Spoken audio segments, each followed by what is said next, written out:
Vamos falar então agora sobre lei e graça. Irmãos, eu peguei a minha Bíblia aqui na versão que eu comentei com vocês, para que a leitura flua melhor, né?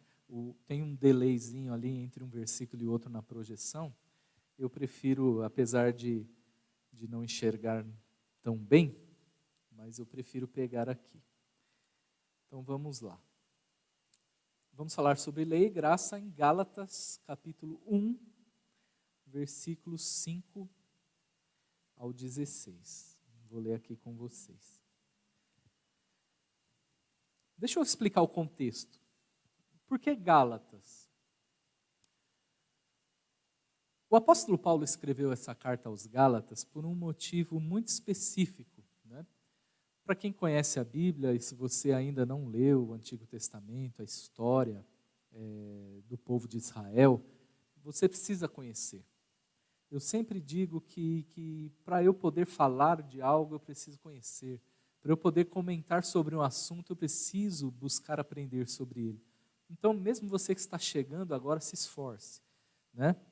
É bacana que você que está começando, comece a ler a Bíblia pelo Novo Testamento, para que não haja confusão, e depois você parta para o Antigo Testamento. E qualquer dificuldade de interpretação, ou qualquer dificuldade de entendimento, procure os pastores, procure o pastor Rinaldo, o pastor Manuel, ou qualquer irmão mais experiente que possa te auxiliar com isso. Então Paulo escreveu porque os Gálatas que já tinham ouvido o Evangelho quer dizer boas notícias, né? Já tinham ouvido sobre a graça, sobre a salvação em Cristo, tudo que a gente já aprendeu aqui. Mas alguns guardadores da lei de Moisés estavam influenciando esses Gálatas para que voltassem a cumprir os mandamentos lá do Antigo Testamento, da antiga aliança que Moisés determinara. Dentre eles, circuncisão, se abster de determinados alimentos, práticas, enfim, guardar o sábado, coisas que não condizem mais com o período que nós vivemos. E Paulo, então, escreveu uma carta para alertar esses Gálatas em relação a isso. Então, vamos aqui para o texto, Gálatas capítulo 1, do 5 ao 16. Cadê? Do 6 ao 16, perdão, tem mais um errinho de digitação aí que eu descobri agora. Admira-se que estejais passando tão depressa daquele que vos chamou na graça de Cristo para outro evangelho, o qual não é outro, senão que há alguns que vos perturbam e querem perverter o evangelho de Cristo. Mas, ainda que nós, ou mesmo um anjo vindo do céu, vos pregue outro evangelho, que vá além do que vos tenho pregado, seja anátema. Anátema quer dizer amaldiçoado, né? Assim como já dissemos, e agora repito, se alguém vos prega evangelho que vá além daquele que recebeste, seja anátema. Porventura procuro eu agora o favor dos homens ou de Deus? Ou procuro agradar a homens? Se agradasse ainda a homens, não seria servo de Cristo. Dá uma paradinha aqui. Então você vê que Paulo estava bastante chateado com aquela situação, porque ele tinha tido todo aquele trabalho de evangelizar aqueles irmãos e eles tão rápido já estavam dando ouvidos para outros ensinamentos, né? E isso é muito, muito triste. Versículo 10. Porventura, procuro eu agora o favor dos homens ou de Deus? Já li essa parte, mas vamos repetir. Ou procuro agradar a homens? Se agradasse ainda a homens, não seria servo de Cristo. Faço-vos, porém, saber, irmãos, que o evangelho que por mim anunciado não é segundo o homem, porque eu não recebi, nem o aprendi de homem algum, mas mediante revelação de Jesus Cristo. Porque ouvistes qual foi o meu proceder, outrora no judaísmo, como sobremaneira perseguia eu a igreja de Deus e a devastava. Então, Paulo era realmente, antes de ter um encontro com Deus, um perseguidor do evangelho, mas que teve um encontro glorioso com o Senhor Jesus Cristo e a vida totalmente transformada. Então, o que eu quero dizer com tudo isso aqui? A lei e a graça existiram.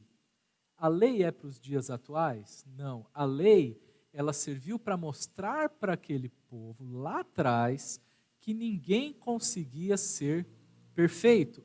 Antes da lei, as pessoas viviam sem regra nenhuma. E viviam conforme achavam que era correto e achavam que podiam agradar a Deus. Então Deus mostrou, através da lei, que isso era impossível. A lei serviu de aio para aquele que viria, que é o Senhor Jesus Cristo. Ninguém consegue cumprir a lei ao pé da letra 100%. E foi isso que Deus quis mostrar para nós. Por isso precisamos da graça. Você consegue entender que se não fosse a graça de Cristo, todos estávamos condenados? Se você consegue entender isso, você já deu um passo muito importante. Amém? Para o seu crescimento espiritual. Um outro item que se fala muito, e que os evangélicos e os cristãos falam muito, é sobre jejum. Nós vamos falar sobre isso agora em Mateus 9, versículos 14 e 15. Mateus 9, versículos 14 e 15. Diz assim, ó: Vieram, pois, os discípulos de João e lhe perguntaram: Por que jejuamos nós e os fariseus muitas vezes e os teus discípulos não jejuam? Respondeu-lhe Jesus: Podem acaso estar tristes os convidados para o casamento enquanto o noivo está com eles? Dias virão, contudo, em que o noivo lhe será tirado, e nesses dias hão de jejuar. Ninguém põe remendo de pano novo em veste velha, porque o remendo tira parte da veste e fica maior a rotura. Né? Então, vamos falar sobre jejum. O que é jejum, biblicamente falando? Jesus aqui foi perguntado: por que os seus discípulos não jejuam? E Jesus disse: poderia, versículo 15 aqui, estarem tristes os convidados do casamento enquanto o noivo está com eles? Quer dizer, Jesus estava dizendo: podem os meus discípulos entristecer enquanto eu ainda estou aqui com eles? Então, irmãos, o jejum, ele serve para quando a presença de Deus não está conosco. Ou melhor dizendo, o jejum serve para nos aproximar ainda mais de Deus quando nós nos sentimos longe dele. O que é jejum? O jejum é a abstenção de alimento, o jejum bíblico, né? A Bíblia diz que o próprio Cristo, antes de começar seu ministério, jejuou por 40 dias e 40 noites. O que é o jejum? É um período que você propõe no seu coração, pode ser um dia, pode ser todos aqueles dias, toda segunda-feira, por exemplo, enfim, como você sentir de Deus, mas serve para que possamos nos aproximar mais dele. Só que não adianta você jejuar e ficar jogando videogame. Não adianta, eu vou fazer jejum até às 3 horas da tarde e ficar assistindo novela. Vou fazer jejum e vou ficar falando mal da vida alheia. Não, jejum é um período de consagração a Deus.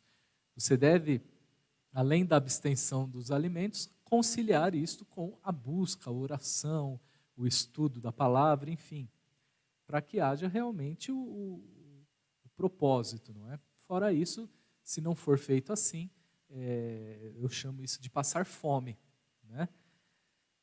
É obrigatório fazer? Tem uma periodicidade? Como eu disse, é você que determina, a não ser que seja um jejum geral da igreja, estabelecido, o pastor sentiu um direcionamento de Deus, a igreja vai jejuar tal período, por tantos dias, enfim. Aí são situações específicas, né? Mas se você tem problemas de saúde, você não pode ficar um período sem comer, você tem alguma restrição nessa área, não faça. Deus vai te abençoar, não fique preocupado com isso. Deus não se agrada de sacrifícios, e sim de obediência. Isso aí é uma coisa muito importante para nós. Aí tem aqui na apostila, quais tipos de jejum existem? Jejum é isso, é abstenção de alimento total, até água. Fora isso, eu chamo de consagração. Tem gente e o jejum ele serve para quebrar, né, a força da carne na nossa vida e fazer com que o espírito se fortaleça. Então tem gente que ele não vive se ele não tomar 5, 6 xícaras de café, não vive sem chocolate, não vive sem assistir novela, não vive sem o futebol. Ah, eu vou ficar 2 meses sem assistir futebol. Isso não é jejum, isso é consagração. Mas repito, se o tempo que você não vai assistir o jogo, você for ficar no Instagram, não adianta também. Você precisa utilizar desse tempo. Infelizmente, tem muito cristão que perde muito tempo. Eu não estou dizendo aqui que você tem que ser um robô, que você ora, leia a Bíblia, leia livros cristãos 24 horas. Só para dormir, tomar banho e comer. Não é isso. Mas tem gente que perde tempo demais com as coisas dessa vida. Com a novela, com o videogame, com a rede social e todo o resto. Então, precisamos estar atentos na finalidade e nas modalidades de jejum que existe. Vamos lá. Está terminando, gente. Depois eu vou fazer um apanhado geral e se mais alguma coisa que eu, por acaso, tenha esquecido vier aqui à minha mente, a gente fala. Vamos falar sobre dízimos e ofertas. Texto clássico aqui, né? Malaquias, capítulo 3, é o último livro do Antigo Testamento. Diz assim, versículo 10. Trazei-mo todos os dízimos à casa do tesouro, para que haja mantimento na minha casa. E provai-me nisso, diz o Senhor dos Exércitos, se eu não vos abrir as janelas do céu, não derramar sobre vós bênção sem medida. Mateus 23, 23, outra passagem.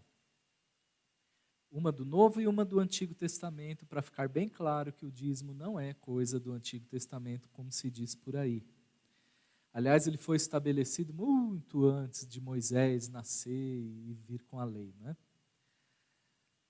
Mateus 23, 23. Jesus dizendo, ai de vós, escribas, fariseus, hipócritas, porque dai o dízimo da hortelã, do endro, do cominho, e tendes negligenciado os preceitos mais importantes da lei, a justiça, a misericórdia e a fé. Devíeis, porém, fazer essas coisas sem omitir aquelas. Então, olha só. Uma passagem do Antigo e uma do Novo Testamento. Deus diz, trazei os dízimos à casa do tesouro. É mandamento. Para nós não tem, quando é mandamento, quando o verbo está no imperativo, não tem negociação, não tem conversa. Primeiro, vamos entender outra coisa aqui. Dízimo é requisito para a salvação? Salvação é aceitar a Cristo, aceitar o que foi feito na cruz do Calvário. Nada mais, tudo que for acrescentado como requisito para a salvação, desconsidere. Mas é mandamento. Não vai, se você não for fiel nos dízimos, você não vai perder salvação. Mas ele diz que há uma bênção, uma recompensa para aqueles que são fiéis. Em relação a ofertas, também. Tem inúmeras passagens. Se você for pegar, mesmo no Antigo Testamento, tudo, quando Deus tirou o povo de Israel do Egito, e eles estavam no deserto, o tabernáculo foi construído através de ofertas do povo. Quando Salomão construiu o templo em Jerusalém, foi através de ofertas. Poxa vida, a igreja tem que funcionar. Como é que vai pagar a água, a luz? As igrejas, tem muitas que pagam aluguel. Como é que vai pagar o instrumento, a manutenção, a limpeza, enfim. Seria uma loucura imaginar que as contas, só porque a igreja se paga sozinha, né? Ainda tem gente defendendo aí que essa lei que diz que as igrejas são isentas de impostos, ela tem que acabar. Onde já se viu, todo mundo paga imposto, irmãos.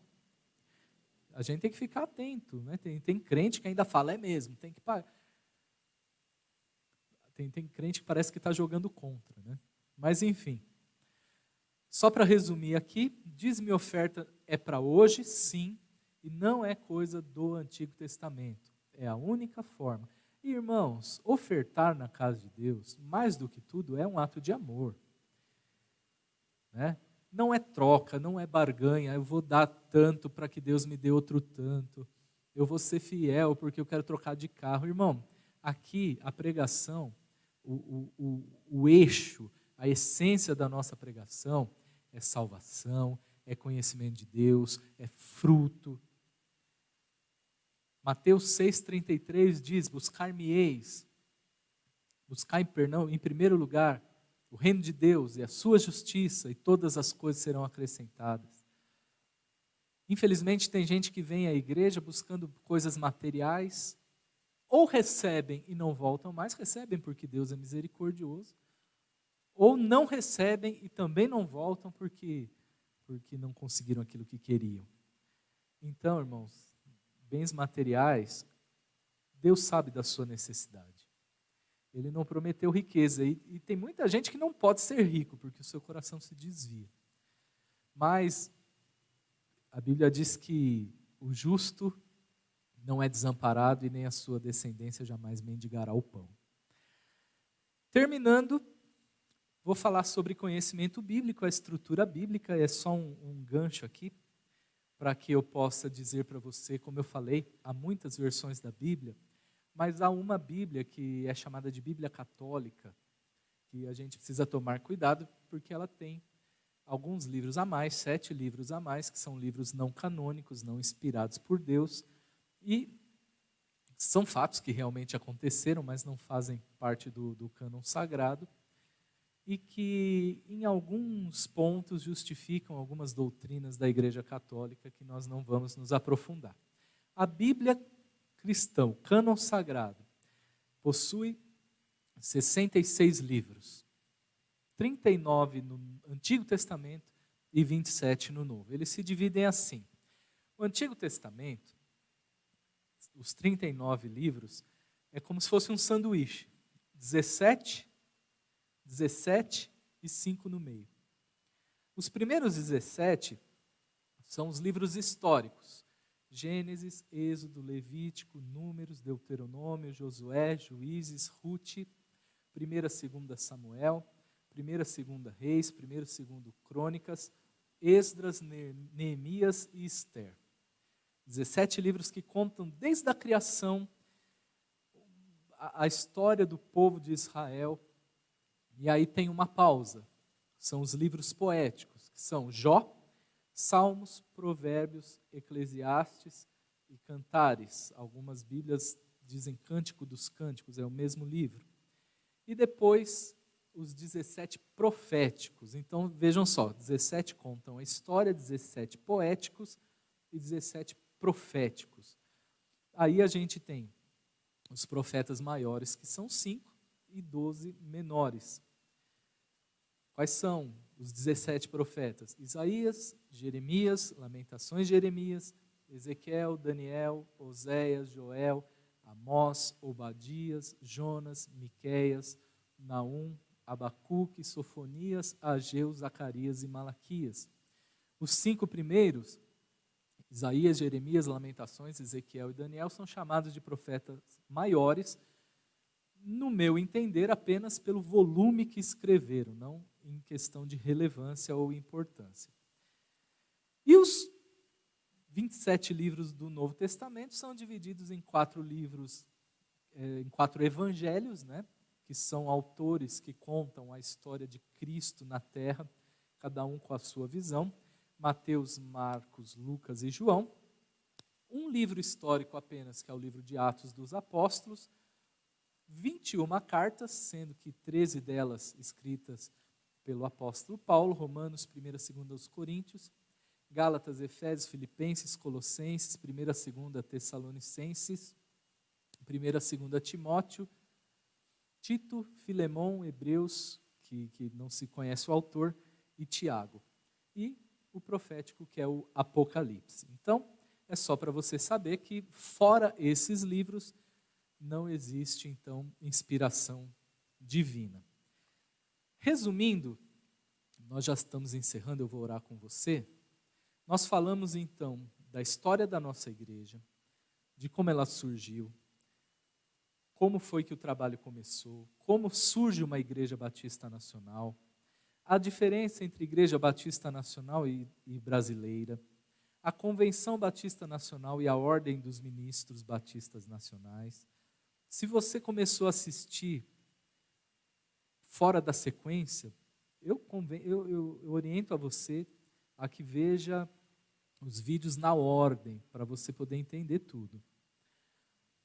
falamos sobre as formas de governo que existem, falamos de estatuto, diretoria, assembleias, nomenclaturas, como se torna um membro da nossa igreja, os 3 E's da igreja, exaltação, edificação e evangelização.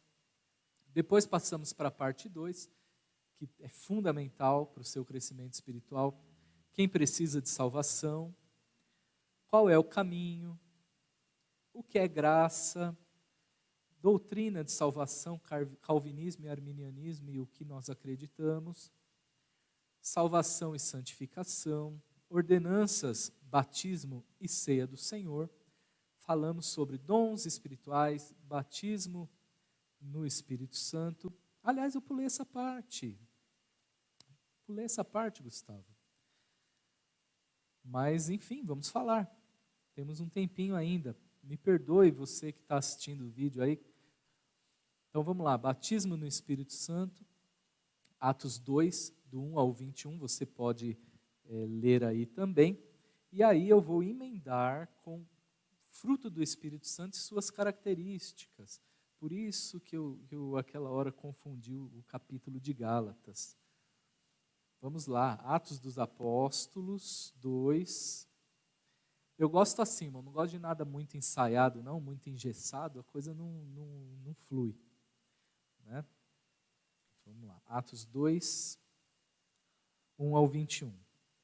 Ao cumprir-se o dia de Pentecostes, estavam todos reunidos no mesmo lugar, e de repente veio do céu um som como de um vento impetuoso, encheu toda a casa em que estavam assentados.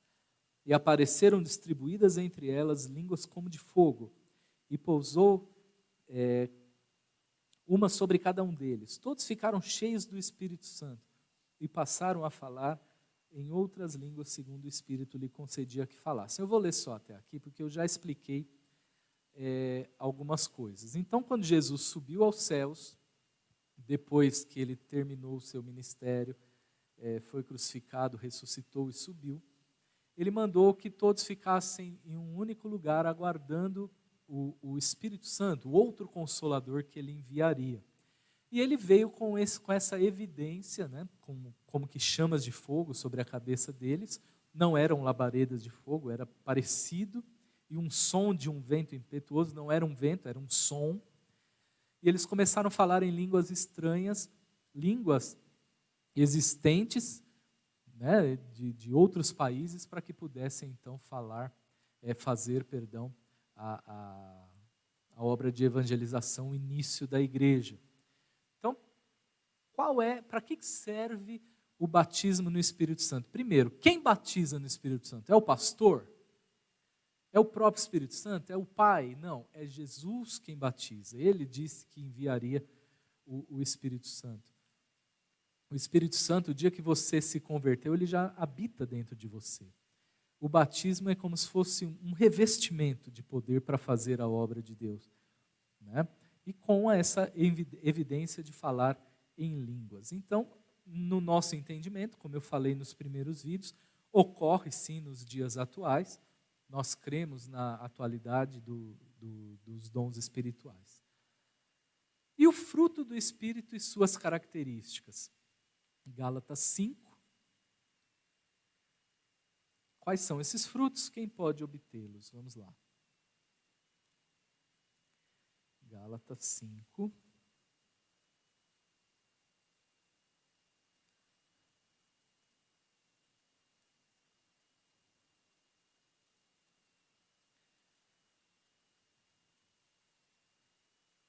Versículo 16 até o 23.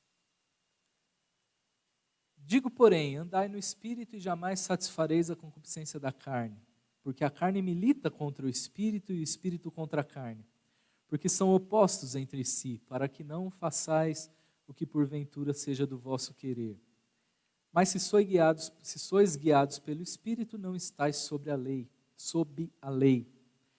Ora, as obras da carne são conhecidas: prostituição, impureza, lascívia, idolatria, feitiçarias, inimizades, porfias, ciúmes, iras, discórdias, dissensões, facções, inveja, bebedices, glutonaria e coisas semelhantes a essas, a respeito das quais eu vos declaro, como já outrora vos preveni, que não herdarão o reino de Deus os que tais coisas praticam.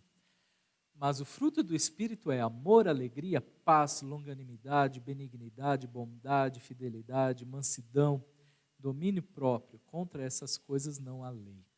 Então, irmãos, é o seguinte: quando nós aceitamos a Jesus, quando começamos a caminhar com Ele, automaticamente começa uma batalha que só vai findar o dia que formos morar com Ele.